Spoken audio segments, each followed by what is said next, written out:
Tinapay mula sa langit.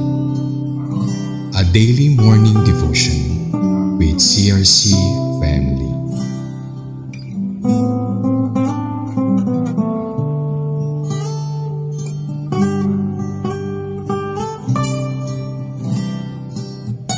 Palang umaga po sa lahat. Ako po si Reverend Jonas Gabani mula sa CRC Chess Daughter Church ng 13 Martires City, Cavite po. Nandito po muli tayo upang pag-aralan ang pang-araw-araw na difusyon, Tinapay mula sa langit, mula sa Josue, Kabanata 10, talatang 16 hanggang 21. Ang titulo, ang title ay The Completion of the Battle. Ang pananagumpay ng mga Israelita mula sa 5 hari ng Amorita. Pero bago po niyan, tayo po ay manalangin. Panginoon, salamat sa umagang ito, sa iyong biyaya, sa aming paggising, sa kalakasan na aming tinatamo, sa proteksyon, kaligtasan. At ngayon po kami ay dumanas ng pagdaan ng malalakas na ulan. Alam namin, Lord, kami yung iniingatan at kami ay nagtatagumpay dahil ikaw ang aming Diyos na makapangyarihan sa lahat. Kaya, Panginoon, sa umagang pong ito, aming simulan ang aming pagbabasa mula sa nabanggit na teksto sa Ingles at pagkatapos po sa Tagalog. At sisimulan naming pag-aralan ang mga talatang ito. Kaya, maraming pong salamat po aming samadalangin sa pangalan ni Jesus. Amen. The completion of the battle, Joshua chapter 10, verses 16 to 21. Now the 5 kings had fled and hidden in the cave at Makkedah. When Joshua was told that the 5 kings had been found hiding in the cave at Makkedah, he said, "Roll large rocks up to the mouth of the cave and post some men there to guard it. But don't stop. Pursue your enemies. Attack them from the rear and don't let them reach their cities. For the Lord your God has given them into your hand." So Joshua and the Israelites defeated them completely. But a few survivors managed to reach their 45 cities. The whole army then returned safely to Joshua in the camp at Makkedah, and no one uttered a word against the Israelites. Sa Tagalog, nakatakas ng 5 hari at nagtago sa yungib ng Makkedah. Ngunit may nakaalam na doon sila nagtago at ito'y ipinasabi kay Josue. Kaya't inutos ni Josue, takpan ninyo ng malalaking bato ang bunganga ng yungib at iyong pabantayan iyon. Ngunit huwag kayong titigil doon. Habulin nyo ang kaaway, unahan sila at harangin upang huwag makapasok sa kani-kanilang lunsod. Iniligay na sila ni Yahweh sa iyong kapangyarihan. At sila nga'y pinuksa ni Josue at ng kanyang mga kawal, may ilang nakatakbo at nakapasok sa mga nagpapaderang lunsod. At bumalik na sa kampo sa Makkedah ang lahat ng mga kawal ni Josue. Buhat noon, wala nang mga magsalita laban sa mga Israelita. Ang Josue, Kabanata 10, talatang 16 hanggang 21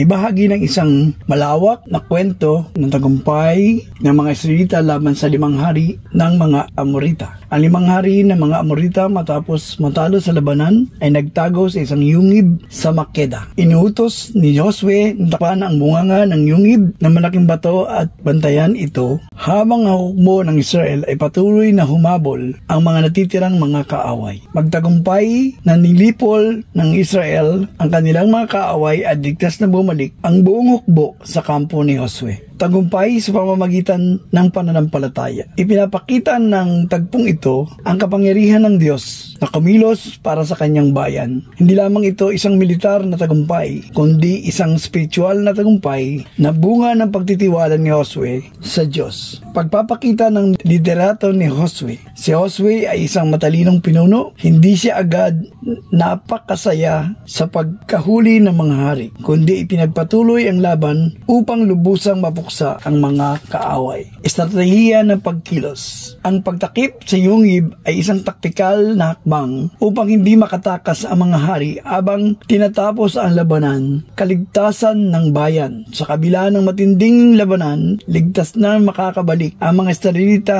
patunay na proteksyon ng Diyos sa kanila. Mga aral na mapupulot natin sa istorya. Ang Diyos ay gumagawa ng paraan para sa tagumpay ng kanyang bayan kahit sa gitna ng matinding panganib. Ang pananampalataya at pagsunod sa Diyos ay susi ng tagumpay tulad ng ginawa ni Josue at ng kanyang mga kawal. Ang tamang liderato ay may disiplina at estratehiya, hindi basta-basta magpapadala sa emosyon o pansamantalang tagumpay. Ang pagtitiwala sa sa Diyos ang kanyang kapangyarihan ang sinandalan ni Josue na hindi sila iniwan ni pinabayaan ng ating makapangyarihang Diyos. Amen. Tayo po ay manalangin. Panginoon, salamat po sa maikling oras na aming ginugol tuwing umaga para pag-aralan ng iyong salita. Kaya narito kami, Panginoon, patuloy nagpapasalamat sa inyo na kami, Panginoon, ay maraming natutunan sa iyong mga salita. Naliliwanagan ang aming mga isip at nagagawa namin ang iyong mga utos, Panginoon. Kaya muli, kami po ay nagpapasalamat at dinudulog ang araw na ito na kami iyong samahan sa aming pagpasok, sa aming mga gawain, hanggang sa aming pananambahan sa darating ng mga linggo. Kaya maraming po salamat. Muli po ay inaanyanan ko po kayo, mga nakikinig na sumusubaybay sa Tinapay Mula sa Langit sa oras ng 5:30 ng umaga. Kaya tayo pagpalain at ingatan ng Panginoon sa araw na ito. Maraming po salamat sa pangalan ni Jesus. Amen at amen.